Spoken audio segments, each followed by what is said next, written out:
Hello everyone, అందరికీ నమస్తే. So నేనైతే ఈ రోజు మీకు ఒక రెసిపీ చూపించబోతున్నా. ఇది మా యాన్సిస్టర్స్ నుంచి వచ్చిన రెసిపీ మాట. మీ అందరికి వియర్డ్ గా అనిపించవచ్చు కొంచెం, బట్ మేమైతే ఈ ఫుడ్ అయితే తింటాం మాట.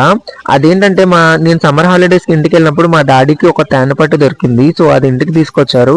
బ్యాడ్ లక్ ఏంటంటే అందులో తేనె కొంచెమే ఉండింది, మిగతాదంతా లార్వా స్టేజ్ ఫామ్ అయిపోయి ఉండింది మాట. అయితే దీన్ని కూడా తింటారని మీలో ఎంతమందికి తెలుసు? ఐ హోప్ మీ ఎవరికి తెలీదు. సో కొంచెం చూడండి, మీకైతే ఏదోలా ఉండొచ్చు, బట్ ఇది రియాలిటీ. ఇంకా ఆ తేనె పట్టుని అలా ఇరుపుకొని 2-3 టైమ్స్ కడుక్కొని పొయ్యి మీద ఎత్తుకోవాలి. మా డాడీని అయితే తేనె పట్లు శుభ్రంగా కుట్టేసినమాట. సో చూస్తున్నారుగా, ఇలా పొయ్యి మీద వేసి ఉడిపించుకోవాలన్నమాట. అందులో ఉప్పు, కారం, పసుపు వేసుకొని బాగా మరిగించాలి. సో మాకు గ్యాస్ ఉన్నా కూడా మేము కట్టెల పొయ్యి మీదే వండుకుంటాము, ఎందుకంటే అదే హెల్త్ కి మంచిదని చెప్పి.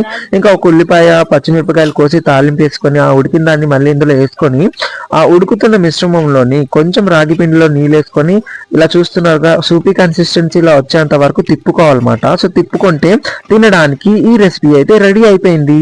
సో దీనికైతే మా వైపు ఏమీ పేరు పెట్టము, జస్ట్ తినేయడమే. సో మీకు ఎవరికైనా తెలిస్తే చెప్పండి. అండ్ నేను పుట్టిన దగ్గర నుంచి టేస్ట్ చేయడం అనేది ఇదే ఫస్ట్ టైం మాట. ఇప్పటి వరకు నేను తినలేదు. దాంతో పాటు ఒక మంచి కాంబినేషన్ ఉండాలని చెప్పి మా మమ్మీకి రాగి ముద్ద తినాలని ఉంది అని చెప్పి చేయించుకొని తిన్నా అనమాట. చాలా బాగుండింది. మీకు ఎలా అనిపించిందో తప్పకుండా కామెంట్ చేయండి. Thank you for watching.